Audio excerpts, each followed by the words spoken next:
우리가 구원을 받는 길은 오직 예수 그리스도를 믿는 그 믿음으로 구원을 받게 되죠. 또 그 믿음으로 우리가 의롭게 되죠. 이것은 하나님이 우리에게 베푸시는 은혜이고 또한 하나님의 선물입니다. 로마서 3장 28절 말씀, 사람이 의롭다 하심을 얻는 것은 율법의 행위에 있지 않고 믿음으로 되는 줄 우리가 인정하노라. 에베소서 2장 8절에서 9절 말씀, 너희는 그 은혜에 의하여 믿음으로 말미암아 구원을 받았으니 이것은 너희에게서 난 것이 아니요 하나님의 선물이라. 아멘. 믿음은 무엇입니까? 한 번도 본 적이 없는 하나님을 우리가 사랑하는 마음이 생기게 되고 또 그 사랑 때문에 하나님 말씀에 순종하게 되고 또 마음속 깊이 하나님을 신뢰하고 또 하나님을 기쁘시게 하는 마음이 생기게 되는 거죠. 요한복음 20장 29절 말씀, 도마야 내가 나를 보았으므로 믿는구나. 보지 않고 믿는 자들은 복이 있도다. 아멘. 우리는 세상에 태어나자마자 눈에 보이는 것들을 보면서 살고 있죠. 그러다 보니 자연스럽게 눈에 보이는 것을 믿게 됩니다. 그러니 눈에 보이지 않는 것을 우리가 믿으라면 잘 믿을 수 있겠어요? 그래서 눈에 보이지 않는 하나님을 믿는다는 게 사실 말처럼 쉬운 일이 아닙니다.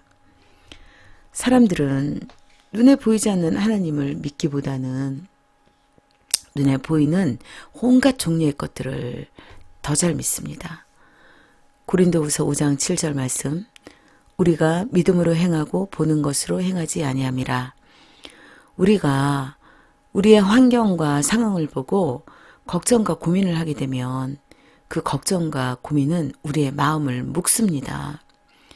그러나 하나님이 나의 걱정과 고민을 해결할 거라고 믿으면서 걱정과 고민을 하지 않게 되면 걱정과 고민은 우리 마음을 묶을 수가 없게 되죠.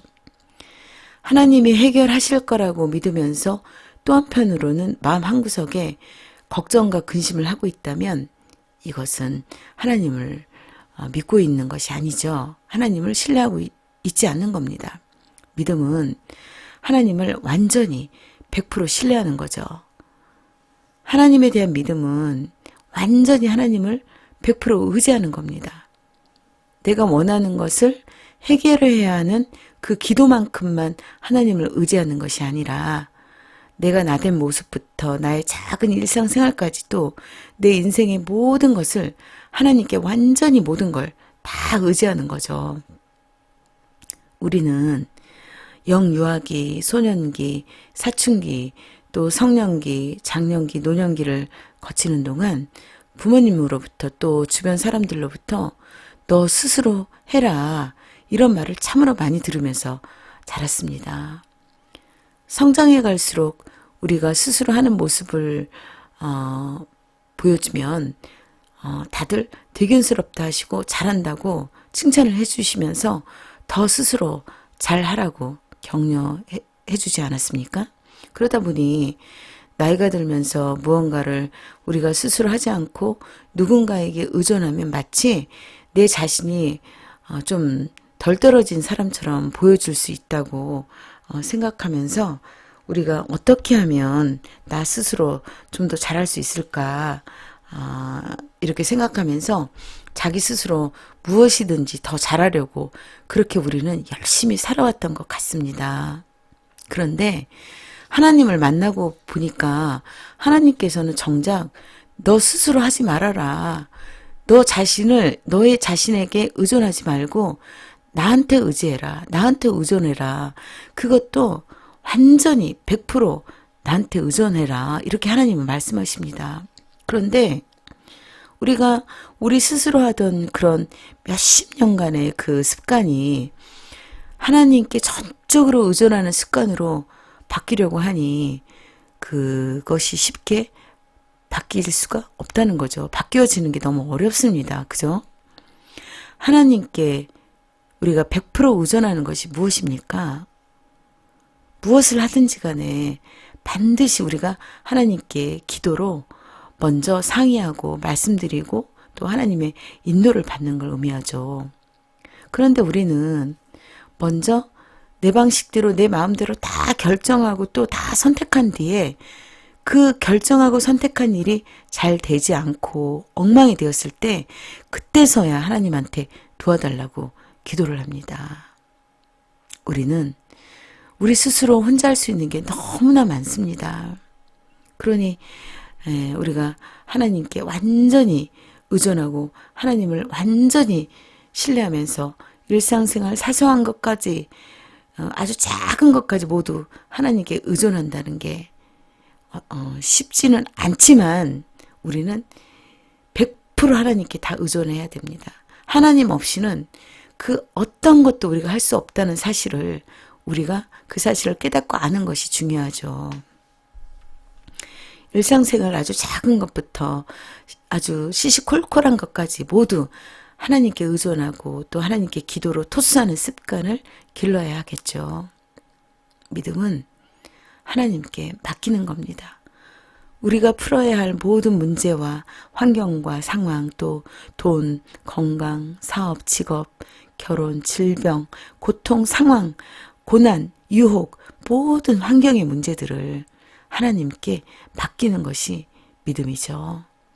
하나님께 맡겨야 하나님께서 길을 여십니다. 야고보서 2장 17절 말씀. 행함이 없는 믿음은 그 자체가 죽은 것이라. 아멘.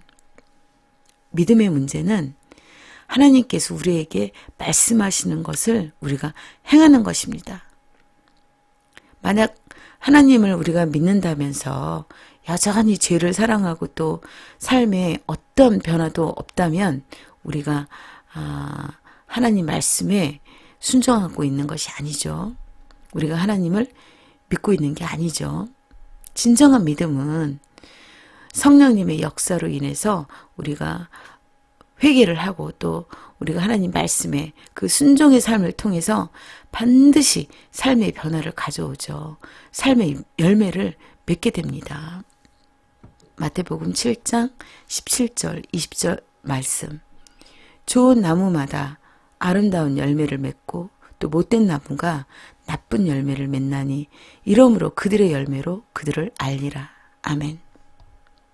우리가 진심으로 예수님을 믿고 있다면 그 증거로 우리는 성령의 열매를 맺게 됩니다. 성령의 성품이 되는 거죠. 반드시 사랑, 희락, 화평, 오래 참음, 자비, 양선, 충성, 온유, 절제와 같은 성령의 열매가 나타납니다. 우리는 그 성령의 열매가 나타나는 현재 우리가 갖고 있는 그 믿음으로 우리는 우리의 미래를 변화시킬 수 있습니다.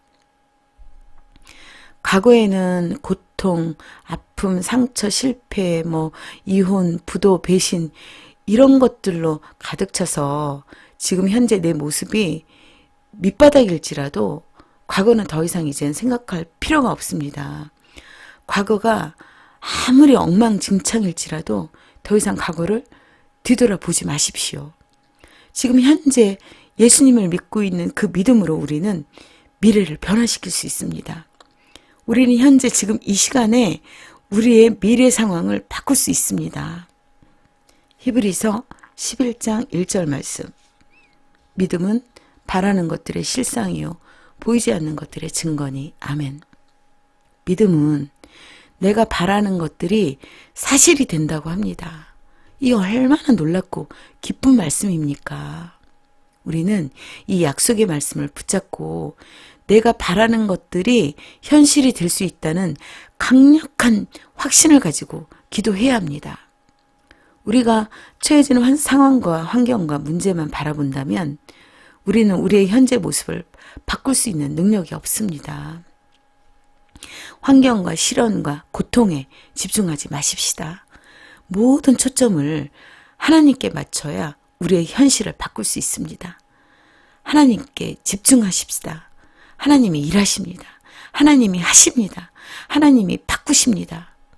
우리는 하나님께서 우리를 대신해서 해결하고 계신다는 걸 우리는 믿고 그 믿음으로 우리는 사는 겁니다. 우리에게 이런 믿음이 생기려면 우리는 하나님의 말씀을 듣고 읽고 또 묵상하고 암송하면서 하나님의 진리가 우리 안에서 믿음으로 굳건히 세워지고 또 매일 우리가 항상 영적 수고를 빠지지 말고 해야 한다는 사실을 기억해야 합니다. 그래야 우리 안에 계시는 성령께서 말씀하실 때 우리의 믿음이 행동으로 나타내질 수 있죠. 기도하시겠습니다. 아버지 하나님 감사합니다.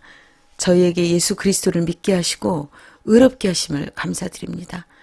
저희들이 하나님 말씀에 순종하며 살아갈 수 있도록 이끌어 주심을 감사드립니다. 저희들이 하나님 말씀을 신뢰하며 말씀대로 행동하고 또 저희들 삶이 변화되게 하심을 감사드립니다. 구원받은 믿음을 저희가 잃어버리지 않도록 성령님 저희들을 항상 도와주시니 감사드립니다. 저희들을 지속적인 회개와 순종의 삶을 살 수 있도록 이끌어 주시는 성령님 감사드립니다. 저희들의 삶의 주권을 모두 하나님께 드립니다. 저희들에게 항상 상 주시고 선물 주시는 아빠 하나님을 믿고 신뢰합니다. 예수님의 이름으로 기도합니다. 아멘. 감사합니다. 여러분을 응원합니다.